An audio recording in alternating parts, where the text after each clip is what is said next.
All right, everybody. Welcome back to the Drum Show podcast. I am so excited about this talk. Pouli has been a student of mine for a few years, and Pouli came to the drums late in life, and he's like killing it. Before we got out, like right when we got on this call, before we pressed record, he's like, I got to tell you about this gig. I had one over the weekend. You know, it was the second paying gig for this band. I mean, Pouli's in like 15 bands. He's working more than I am. You know, I'm now going to him being like, hey, Pouli, can you save some gigs for me? And so I'm really excited because Pouli started the drums just a couple of years ago. He started late in life. He was well accomplished in several other areas of his life, and now he's just killing it at drumming, and he's no different than you. So everyone, welcome Pouli. Pouli, what's going on, man? Steven, I'm going to bring you to every speaking gig that I've had and have you just come do the intro, be my hype man. That's awesome. Thank you. I'm great, Steven. I am great, and any chance to talk about playing drums is something I'm always looking forward to. So, which is, you know, and that's something that is interesting to me, and I wanted to ask you. You know, so 5 or 6 years ago, you've been playing now for how long? Let me get that straight. So I bought my first E-kit in 2020, and I think I started taking lessons from you in 2021. So okay, and so it's November, or it's December 2024 right now. So like 4 years. 4 years, yeah. So 6 or 7 years ago, let's say that. Would you have ever imagined that you would be on a podcast talking about drumming and all the gigs you're doing? And would you ever have imagined that you would spend half your time playing in bands and lugging drums around? And I mean, you know, walk me through that because no, 6 or 7 years ago, no way. I mean, I was busy with work. You know, I'm a professor at a university. I teach sales and marketing courses. I'm a sales consultant. I do a lot of training with clients, and I'm also a professional speaker and an author. So I co-authored a book on happiness and well-being. So I do that. So 6 or 7 years ago, that was really, you know, that was my life doing that. I'm married, I've got adult children. So all of that stuff, right? Just general life things.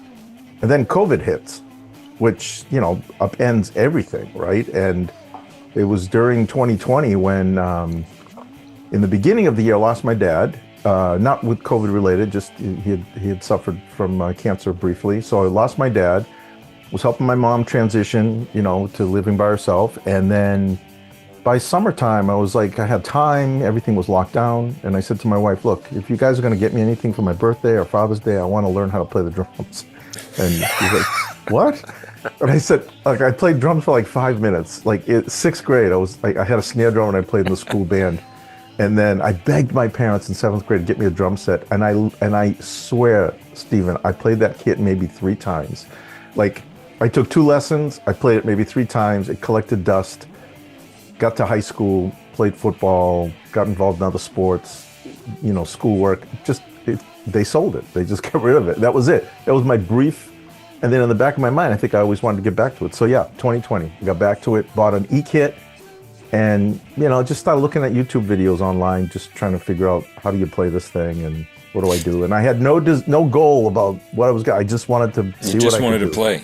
So since you went through that process of having to, like, you started this new instrument, and now it's the internet age, right? Which is for a lot of people are like, oh, it's just the normal. And I'm like, well, even when I was coming up, and that wasn't, I mean, to me, that's not that long ago, you know? Right. I was talking about the other day when I had my first full-time pro gig was when I was 19. I started getting paid for gigs at 15 and then took it full-time when I was 19.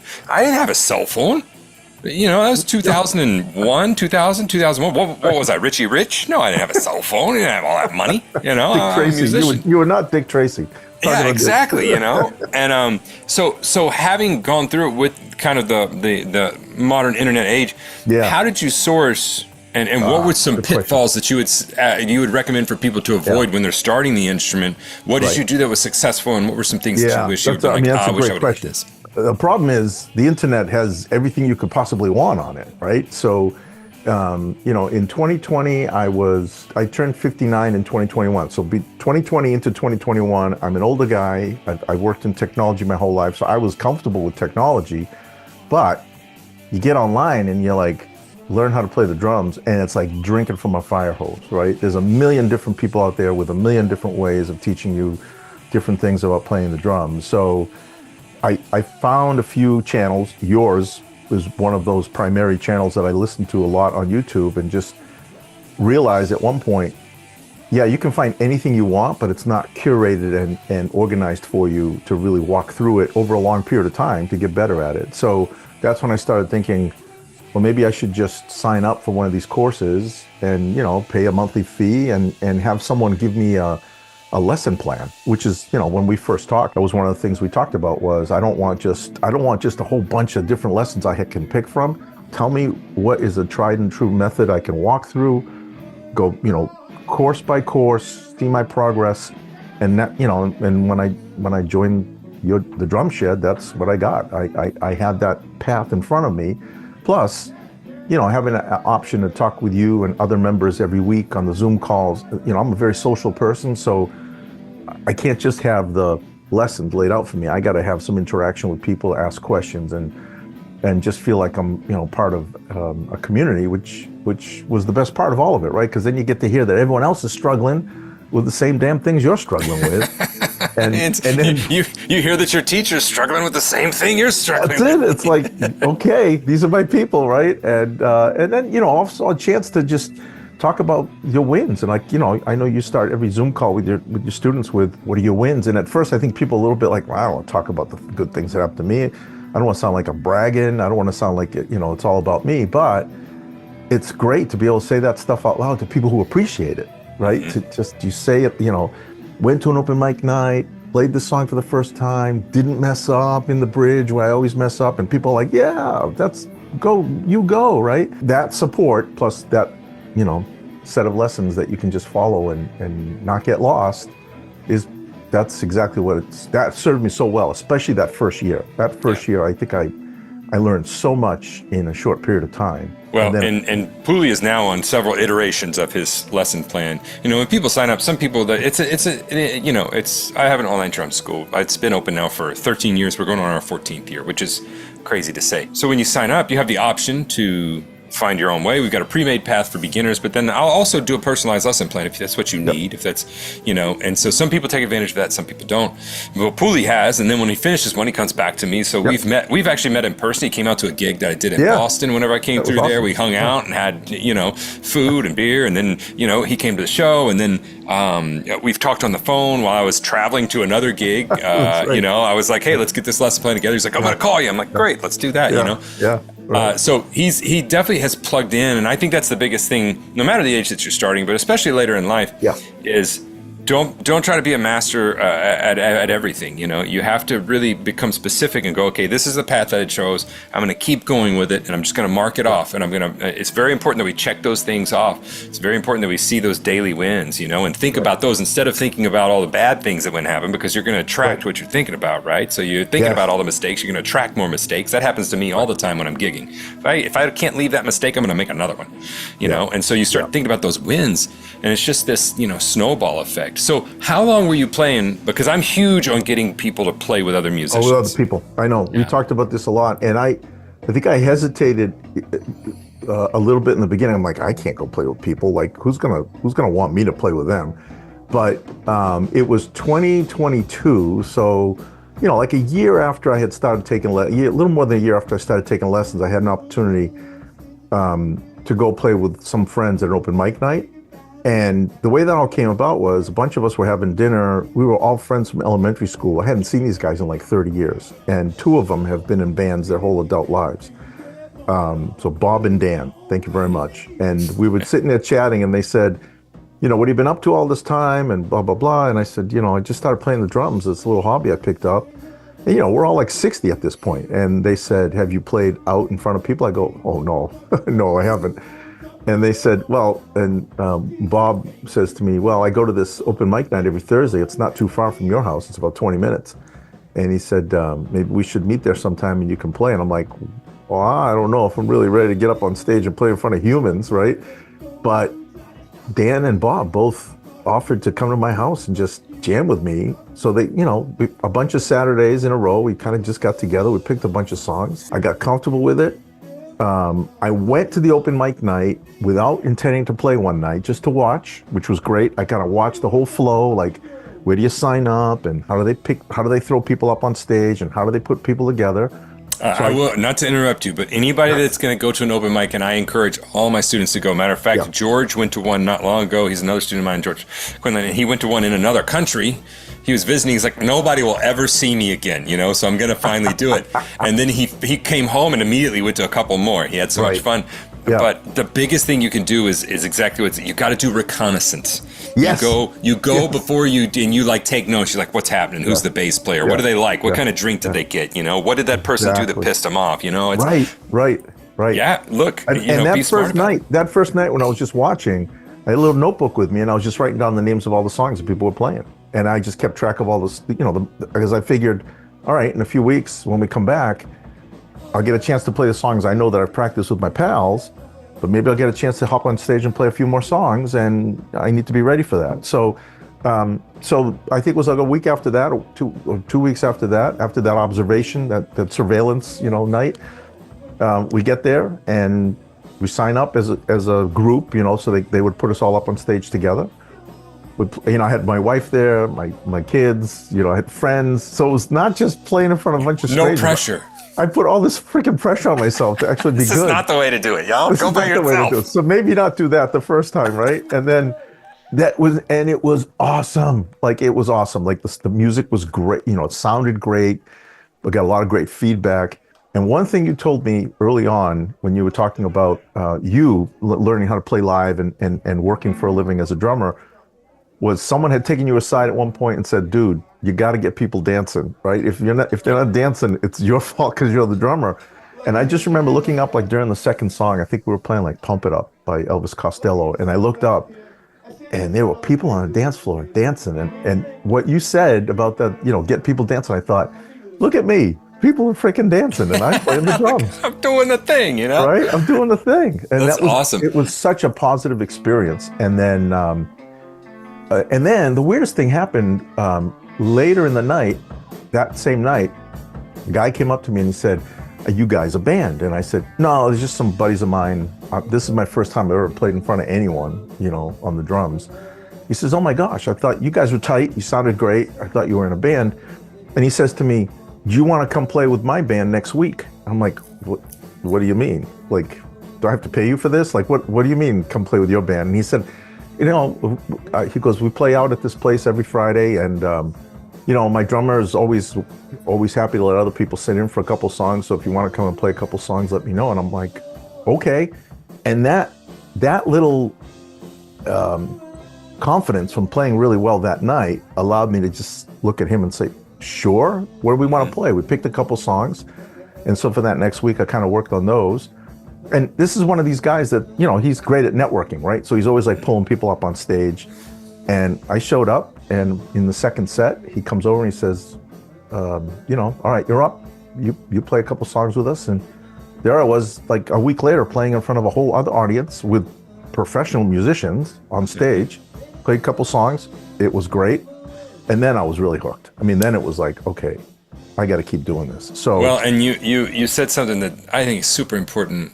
It is, I tell people, I'm like, look, before you ever go play with the band, go see them play. If you're going to a jam, go talk to the musicians afterwards. They're actual people, and they don't mind you coming to talk to them.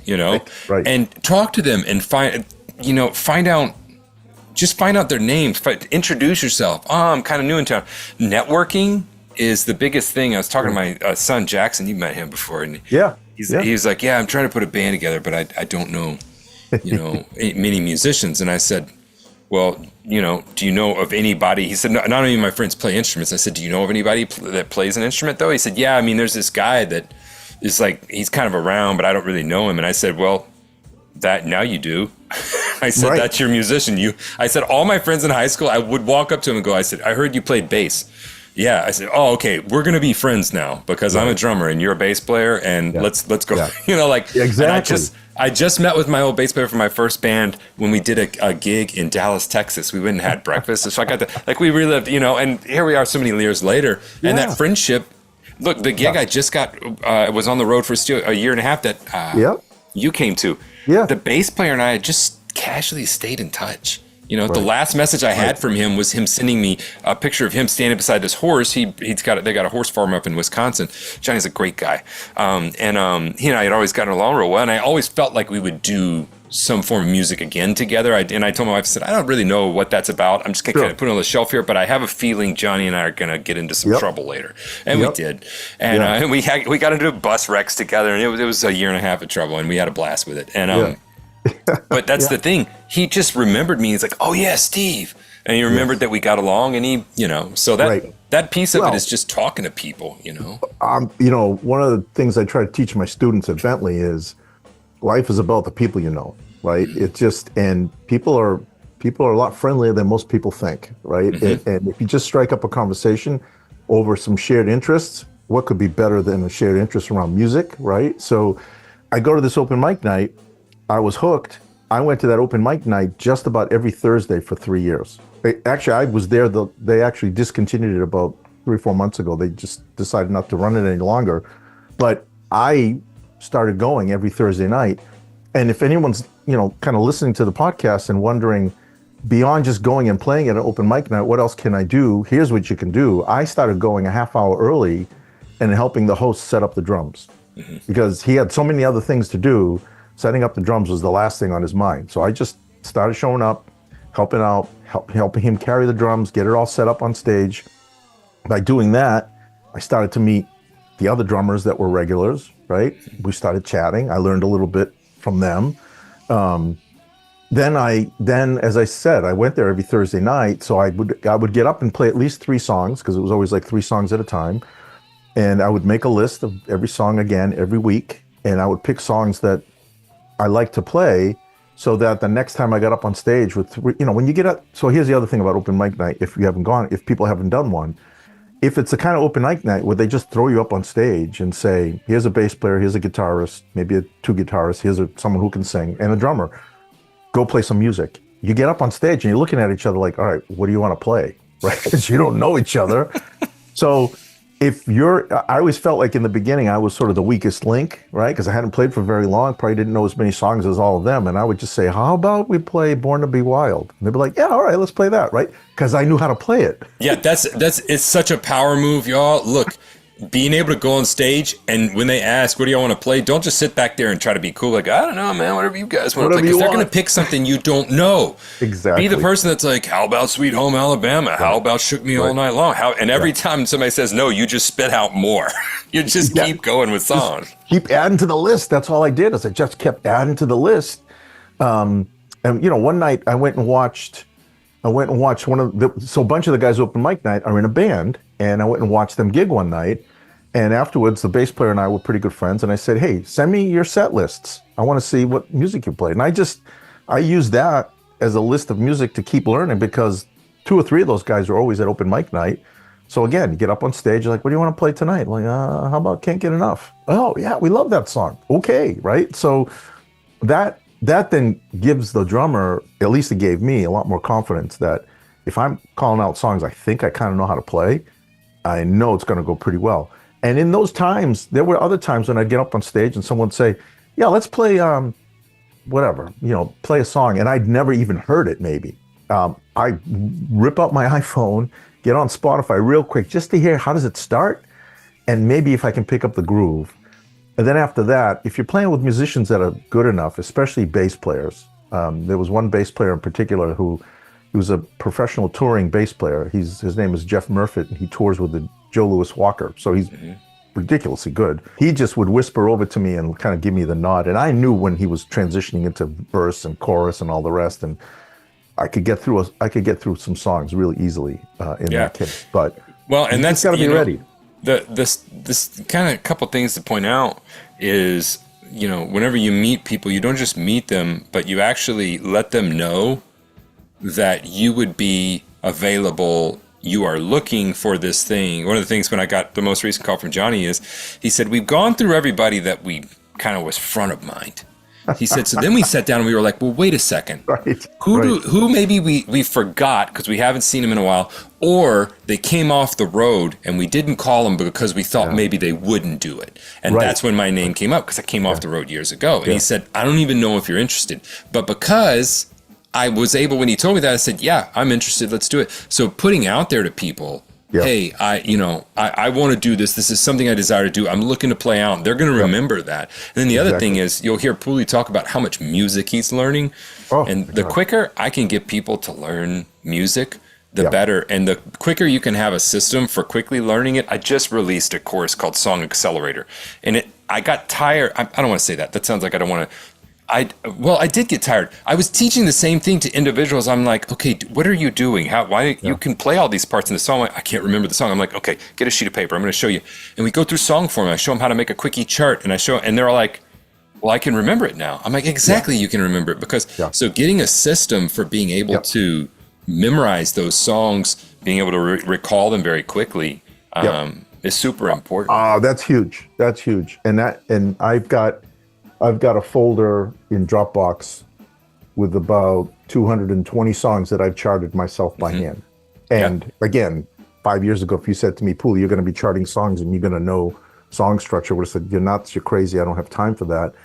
But learning how to just listen to a song and scratch out on a piece of paper, listen to it one time, scratch out on a piece of paper and know the basic structure to it.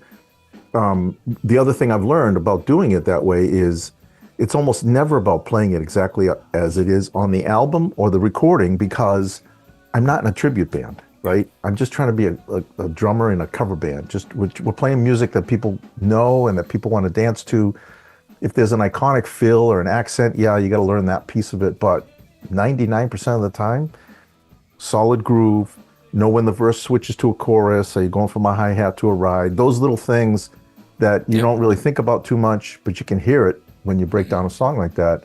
That has become, one of the more fun things about playing the drums, and you're doing it when you're not at the drum kit, which is interesting. Well, too, one of the things I want to point out to everybody that you may have forgotten since we started is Pouli had only been playing for like a year at this point. Because somebody said in the forums the other day, they had just joined, they said, it's kind of a pipe dream that I'd like to be playing out some on the weekends. And I'm like, that's not a pipe dream. That's like a now dream. You can do that. In a few months, my son, he went from not playing the drums to playing in front of people in 8 months. He auditioned for the youth band and he got in. Because I told him, I said, I think you can play in front of. He's like, I don't know. I said, no, trust me, man. I didn't do any like 8-hour long training sessions. And he didn't even like practice that much. He's like 14 or 15, right? He practices as much as a 15-year-old practices, which is intermittent at best.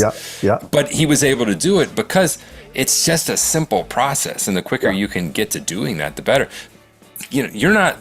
I don't want to make this sound like you're not special, Pouli. You're very special to me, but you're just not special. You're just a guy, and I'm just a guy. And you started late in life, and then you have this vision of yourself being a drummer. Now, here's something I wanted to bring up real quick because this is something I talk to a lot of new drummers about. And they don't want to call themselves a drummer. They're like, well, I wouldn't call myself a drummer yet. And I'm like, oh no, that's the first thing you have to do. You have to call yourself that before, did you have trouble calling yourself a drummer whenever you first started? I'll tell you a funny story. So my brother plays guitar. Like I played guitar for one summer. I was like, when I was younger, it was like, try something, get good at it, and then never do it again. So I played guitar for one summer, and the band that I was hanging out with, I got them to play at my fraternity one night in college. So they came up, I played 2 songs with them on stage, and I never picked up the guitar again. I was like, all right, I was on stage, or people clapped, I'm done. I never have to play the guitar again. My brother picks up my guitar, and he learns how to play, and he's played it, basically his whole life. He came back, so this was probably in 2021. He came back east, he lives in California, and he said, hey, I'm going to my friend's house, because every Friday night they get together and they jam. They play music. And at that time, I had been taking lessons about 6 months, let's say. He says, you want to come down and play drums with us? I'm like, oh, I'm not a drummer. I remember saying that out loud, like, I'm not a drummer. He goes, what are you talking about? You've been taking lessons. I saw some of your videos. You can play. So I went and I took a live lesson with an instructor up here because I had never played an acoustic kit. I had done everything on my little E-kit. And I went and I just wanted to spend an hour on an acoustic kit just to feel what it feels like and hear what it sounds like. So I went, and it was a Friday night, and it was just a bunch of guys get together every Friday in some guy's basement. He's got all the equipment there and a drum kit. And we played for like 3 hours.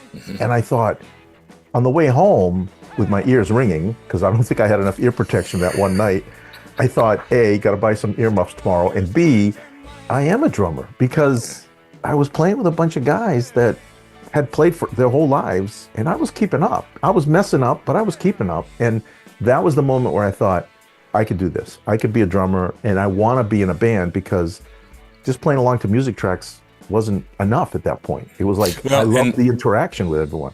The thing that, most people don't realize they're looking for, I mean, yeah, they want to play the drums, but anytime we do something, anytime we do something new in life, we're looking for an identity change.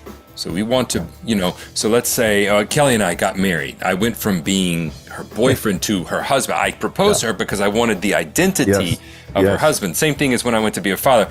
And so that's why it's so important, even if you've just started out, that you begin saying, no, I'm a drummer, because what you're looking for is that identity change. And if you don't let yourself, our brain actually can't tell the difference between thoughts and what's real in life. I had a disturbing dream last night, and I woke up and I remember saying in the dream, please let this be a dream. This can't be real. And then but it felt so, and I woke up, I lost my daughter. That was what would happen. And so I was freaking out, and I woke up and it was still very real. And I thought, man, my brain is not as smart as I thought it was. It has no clue that I was just laying in my bed and that wasn't real, Right. And so, we have to identify as it before we become it, because if not, you're always going to feel like an imposter. Yes. And if everybody is noticing that this sounds like a lot of fun, because Pouli and I are laughing and talk about how much it's the most fun thing you can do. It is. Playing music. It's amazing. It's amazing. And someone the other day, a friend of mine said, I don't know how you can do this at your age. Like, I'm ancient, right? And I said, well, you just learned how to play pickleball. And you did that at the age of 60 something, right? And honestly, I got a much lower chance of ripping my Achilles tendon by playing drums than playing pickleball at this age. So, if you can learn how to play a new game, if you can read a book and understand something new, if you're taking an online course, you can learn how to play the drums. And by the way, it's so fun. It's crazy to your point, as we age, we get to a point to where we're no longer trying to bench press the most. You're actually no, I actually just don't want to go backwards now. I want to be able to pick up my grandkids. And so the drums are a very physical instrument. They've done studies and tests. There's a doctor that just studies drummers, and she hooks up a heart machine to them and measures heart rate and all that. They have heart rate bursts when they're playing live at large venues, the rate of an Olympic soccer player. Your caloric burn is the same as that. Now, that's different than when we're practicing in our house. It's a physical instrument, so you're putting pressure against the bones, keeping that bone density. And the things that happen whenever you are engaged with learning an instrument, not just the drums, because you're visually trying to interpret something on a page, you're trying to interpret that through an instrument, listening to the tones, so much of your brain. Screw Sudoku. I mean, if you like Sudoku, fine. But come on, just go play the drums, Right. You're creating all sorts of new synapse connections in your head. And, this is where all of the drumming stuff kind of overlaps with the stuff I wrote about in my book about happiness and well-being, and the stuff I go and I talk about as a professional speaker, which is you've got to engage your brain, especially when you get older, because it's a little harder to form those new synapses the older you get. So the more you're doing this on a regular basis, the more resilience you build, the more clarity you have, the less chance that you're going to just get depressed. I mean, there's so many great things that happen when you learn a new skill, especially one that fires so many neurons as it does to play the drums with four limbs, going in all different directions. So that's a big piece of it for me is, I've seen older people, I'm going to say older, like in their 80s and 90s, who are fading fast because they didn't do anything mentally to challenge themselves when they retired. Retirement for them was like, let me get to the end line here and I'm just going to relax, right? And they don't do anything to challenge themselves mentally, and they don't often do things to go out and keep building their social network. So I built a whole new social network by playing at open mic night. I met all sorts of new friends, people that I consider really dear friends now, at an age in life when most people aren't even keeping in touch with their old friends. So I've made a whole new set of friends, whole new social surrounding, all sorts of new, skills that I'm learning. And I say this to people all the time, and drumming is a big part of it. I'm 62 right now. I have never felt younger or clearer in my life, ever. And drumming is a big part of it. This is sounding like a TED Talk. You need to submit for what this is. I love the vision, by the way, of you as like this college professor, and you know you're a speaker on stage, and you advise large corporations, and then you go play in seedy nightclubs. Exactly. You know, it's like Yeah. he rips his shirt off, and he's got the cape on. He's like, Pouli. My students are fascinated by the fact that I'm in a rock band. They always ask me to pull up the website and show them, video from the gigs and stuff. And then I've got some students now who are trying to convince one of the local bars that they all go to have me show up. They go, listen, if you got a guy who's a professor at Bentley University playing, you're going to get 1,000 kids here to come watch awesome. him, right? Get your band called the Professors. That'd be amazing. So, okay. I know you've talked some with me about technology and those and challenges and how you use it, those kinds of things. So let's get into, I want to respect your time. I don't want to take up too much of your day, but let's get into some, maybe some tips, some tools you found that help you when you're practicing some things that have helped you make the progress you've made, because anybody can do this, So for me, it helps seeing somebody that has done it that's just like me, and I'm like, oh wow, they did it, I can do it too, you know. So at first, when I was first started taking the lessons from you from the school, I would print out all the booklets, right? And I had a 3-ring binder, and whatever lesson plan I was working on, I was marking it up, and that got a little unwieldy, right? It's a lot of paper. So first and foremost, I tell people, get comfortable. If you can get comfortable, just putting the PDF on your laptop, on your tablet, or in the cloud, right? It's just easier, right? Because then you can, what I do is, as I'm working through a lesson plan, I'm marking up the actual, lesson, the sheet music that we get with the lesson plan as to what I'm struggling with, what I'm doing better, and then that's where I'm keeping track of my progress, right? So number one, if you don't want to be, carrying like a 3-ring binder around that looks like a physician's office, like a thick thing like that, get comfortable using a tablet or a laptop just to mark up your lesson plans and keep track of it. A metronome app. There's a million different metronome apps. There's a lot of good ones out there. You got to have a metronome app to practice grooves and, listen to your progress, record yourself if you can. I picked a metronome app. I actually don't even remember the name, but I've gone through 3 or 4 different ones. The primary reason I picked the one I'm using now is because I can create a set list in it. So when I'm playing with my band, I've got the set list of all the songs and is it Tempo by Frozen Ape? I used Tempo for a long time. And Pro Metronome's another one. I think Pro Metronome is the one I'm using now because I loved Tempo, but the downside of Tempo was if you created the set list in one device, it was a little hard to get it transferred to another device. And I didn't want to have to recreate set lists on both my tablet and my phone because I always use my iPhone as the backup click, right? If the tablet dies or something happens, I've got my phone there and it's got the same set list. But having a metronome, you can create a set list is great.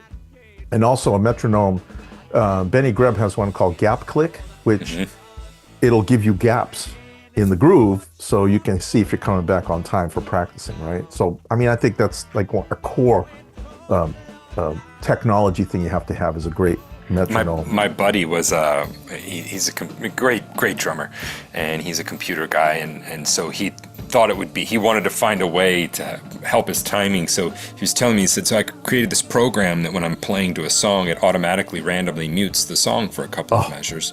And he said, and I have to basically, try to stay on. Right. And again, I'm like, that's an ingenious, please make that an app, because I want to do that. It sounds amazing, And so he's just got this, we're playing the chorus and all of a sudden it mutes for 3 seconds and you're like, oh, you know. I'll tell you what also does that is, like I was telling you before we started, the gig on Saturday night, we were playing Satisfaction by the Rolling Stones. We got about halfway through the song and the host of the venue we were at turned the power off because they were trying to reboot a piece of equipment. Jeez. So the guitar amp, the bass amp, and the vocalists all went mute, and it was just the drums for about 4 minutes while she's fiddling around with switches to get everything back on. I felt like I was living in the Gap Click. Like that was it. It was just me playing the drums. Thankfully, people kept dancing. They thought it was just an extended solo, right? But it was just the groove. And then when the power came back on, we kind of caught back up with it all. But yeah, you got to have an app, and you've got to be able to, and I think that having a Gap feature to that is a great thing, right? Because then it kind of builds in your head. The other thing that really helped me a lot, and I probably use this app as much, if not more than the metronome app, is Moises, which you can take a song file, if you've got an MP3 or a WAV file or an iTunes copy of a song, and it breaks out all the different pieces of the music.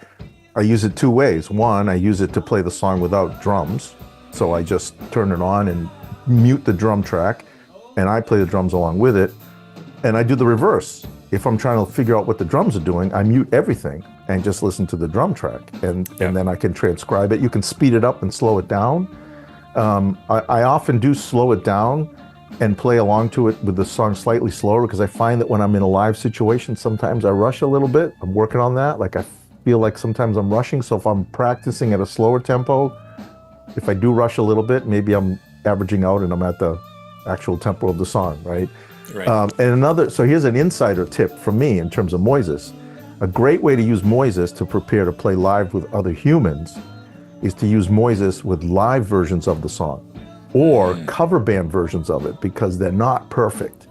Because what I find myself falling into sometimes, and I'm sure a lot of drummers have this, if you're listening to a drumless track of a recorded song, the song itself is perfect because it's been edited. So you almost fall into the trap of using it as your metronome, like you're kind of listening. And so if you listen to live music, which speeds up and slows down a little bit, it forces you just to be a little bit more focused on the music. And playing live, as we've done now in front of a few audiences, I can see that that's a gift to have that ability to be able to do that. So Moises is a big part of what I do. And then beyond that, just learn how to chart songs. Like you said, like you've got this. I was going to ask you about that when we were done recording about this, because I'm always trying to soak in as much information about how to do things better. So, and this, the reason I made that is because I had to learn how to chart songs quickly. And I'm not talking about charting songs as in like you need to learn how to read sheet music. Right. I can teach you to chart songs even if you don't learn how to read sheet music. And you're like, that doesn't make sense. And I'm like, okay, well, it's not. Just I'll show you. It will make sense. I remember so we do in-person camps here at the studio. We do 6 of them a year. They're incredibly fun. Like when I say they're so much fun, they're incredibly fun. And 12 people just having a blast all week talking about drums. And in this particular camp, I had shown half the camp how to chart. And it's middle of the day, and I'm like, I'm showing this freaking thing over and over, and I'm getting aggravated that people don't know how to do it because it's holding them up. And I came out, and Grant's like, so what are we doing for the last session? I'm like, get the whiteboard. I'm about to teach everybody how to chart songs. And he said, what? And I'm like, yeah, come on, we're doing this. And so I put on a song, and I said, I need everybody to just watch what I'm going to do. I said, I'm not even going to explain it to you right now. Just watch what I'm going to do. And then I made it real quick, and I just started counting, and then I would write. And then they're sitting there like kind of turning their heads, and I got done, and I looked at it, and I pointed, and I said, do you understand the form of this song? And everybody went, yeah. And then they started asking individual questions about like, okay, so this thing when you did that there, and I told them, I said, but the most important thing is I did one pass of this and you know the song now. I said, I can look at it and I know that the verse is 8 bars long. I know that the chorus is this, and I had never heard that song before, or I had heard it before, but I had never charted it before. Yep. And I had only played through it once doing that. And I turned to him and I said, and I can tell you the form is, and I recited the form. And then I looked back and I'm like, yeah, that was right. Right. And I told him, I said, it's that quick. Because there's something about when we go to write with paper, they've done tons of studies on taking notes with paper rather than digital. I always scan it digital, but I do it on paper, and it helps. It's another form of learning, and so you're absolutely right. I tell my students all the time. I know that you're all taking notes on your laptop because this is your generation, but honestly, if you do it by hand, you will remember it better because you are processing the information before you're writing, as opposed to just creating a transcript, with your fingers. Like you're not thinking about it when you're just typing it out. So, thinking with your hands is what I call it, right? Like you've got a pencil, taking notes about the song, charting it out. And, you joked about how many bands I've been involved with, right? I'm playing in 2 bands now, and their song lists are different. So that's 80 songs total, right? 40 songs for each band. I've got all those charts in my Dropbox folder, and I can access it from my phone, my tablet, and if I need to print it, I can. I also use something called Fourscore, which a lot of musicians use, so you can see the chart, the click kind of pulsating around the edge of the chart instead of having a metronome and a chart at the same time.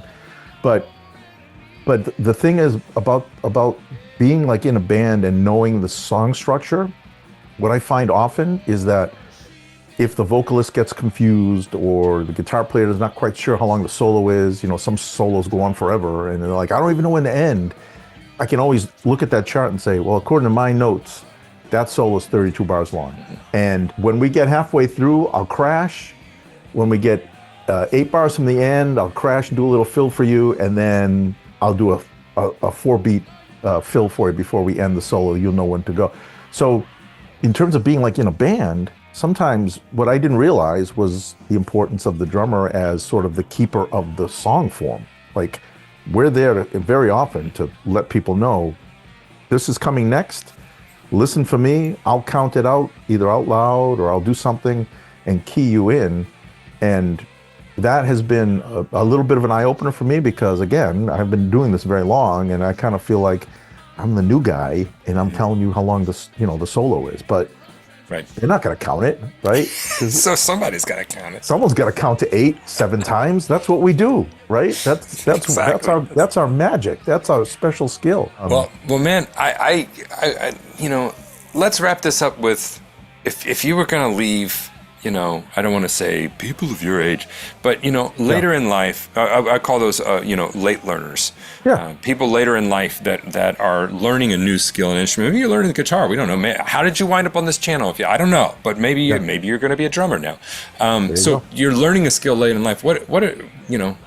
What's parting words of advice for them? First and foremost, always say yes, because you can always say no later. So, do you want to go to open mic night? I don't know. Say yes, right? Someone says, I got asked to be in an Elvis tribute band at one point, and I said yes for 2 reasons. One, because I believe you should always say yes and try things. Second, because my wife loves Elvis, and I thought if I'm in an Elvis band, she'll love me even more. I got thrown out of that band because I couldn't commit to the rehearsal schedule, and that's fine, right? So always say yes, try stuff, just try stuff. Mm-hmm. The other thing is, I was in another band for a while that used to meet like on Wednesday night. A different band used to meet on Wednesday nights. It was a jam band. They played music I didn't really care for, but they asked me to be in the band, and I was like, I want to be in a band. That was like, oh yeah, I'll do it.